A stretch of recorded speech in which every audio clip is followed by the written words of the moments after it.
Greetings, YouTube. I am taking a break from classes. I did not expect to talk about this in a radio broadcast like video. And yet, here we are. An Act 8.1 rewards leak courtesy of Code Daggeth. Now, he does have a disclaimer on this video that says, beware, it's only development server info. It could be different on a staff of live server.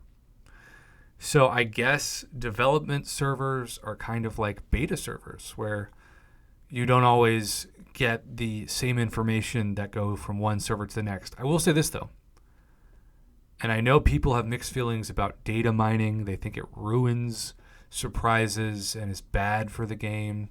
And I'm not saying I don't understand where that comes from, but we have seen a lot of people benefit from data mining, especially when it comes to rewards like July 4th or Cyber Weekend, that people know what to save up or what to target days, sometimes even a week plus before, which can help responsible spending. Now, this is different unless you're spending a bunch of cash getting through Act 8, which who knows, maybe you are going to use Unit Man. Unit Man, Credit Card Man is the most effective way to clear content. Undefeated, that Unit Man. So, we have for completion what used to feel like a really big deal and now totally isn't. Half of a Tier 3 Alpha, half of a Tier 6 Basic. Things you could easily get for spending $5 a day, particularly for Paragon on the daily cards. And then that could be, I can't imagine it's a rank 3 to rank 4 gym, but maybe. Either way, it's a rank up gym. 25 class-based, non-generic 6-star 6 stones. That's disappointing. 20,000 6-star shards. For the most part, these feel like outdated rewards to me for completion, just because so much has changed since really July 4th in the contest. I mean, you think about Tier 5 class catalysts and how easy they are to get now, particularly selectors with those daily specials, if you're Thronebreaker and above. So maybe these will be different. 20,000 6-star shards also feels a little low to me. If it was 2 6-star Nexus, then I'd be better with it. But of course, 20,000 6-star shards, and you might want that for a featured 6-star. But in general, a basic versus a Nexus, the Nexus is a much better value. It's like getting 3 basic crystals in one and getting to choose, of course, one outcome.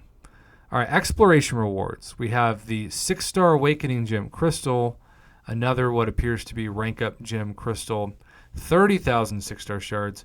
Now, 50 6-star 6 stones is awesome.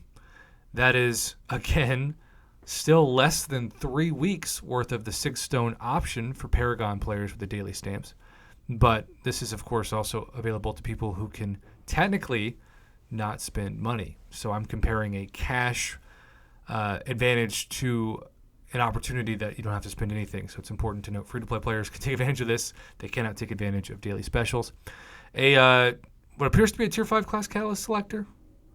So here we go. 25% of a Tier 6 catalyst fragment selector. Yes, so that is a Tier 6 catalyst fragment selector in which you can choose, 14,000 and change of a Tier 6 class catalyst, which you need 3 of those to take a 6-star to rank 5.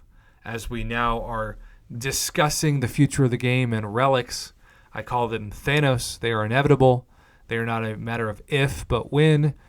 Several people have commented today, yesterday, certainly this year, that they will either quit or be very upset when relics come. Would you rather have 7 stars? I mean, that's the debate.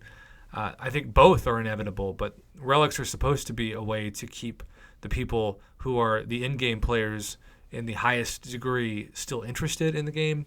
And there are a lot of people who complain about it, but they're still not, there are a lot of people, you can complain about relics and be Cavalier or Thronebreaker, even uncollected. Well, you're thinking, you're still not close to being where those people are at the end, and that's not an indictment of their skills. It's just a fact. So you still can do fine. I know people who still clear all content with rank 5 stars. And until Kabam bans them, which I hope they don't for the record, because yes, they can give advantages and incentives to use 6 stars like a Fury in a fight, but if you have a beyond God tier 5-star, especially somebody who needs high sig and you've got him at sig 200, or Hercules, of course, comes to mind, you can still clear all content. It might take you 100 more hits, but if you're a great player, you can do those 100 hits without being knocked out. So this is the latest info. And I have to ask, hype or disappointment? Assuming this is accurate. Keep in mind that there has to be some place for this to go. And so chapter 1 of the newest act has the worst rewards. And then naturally every few months when the next chapter comes, the game's also evolved. So the game's going to look very different in Cyber Weekend this year than it was on July 4th, even though July 4th looked very different than it did even during the spring cleaning event. So that's the nature of the game we play. Let me know if you're hyped or not in the comments below. And thanks again to Code Daggeth for putting this info out into the universe.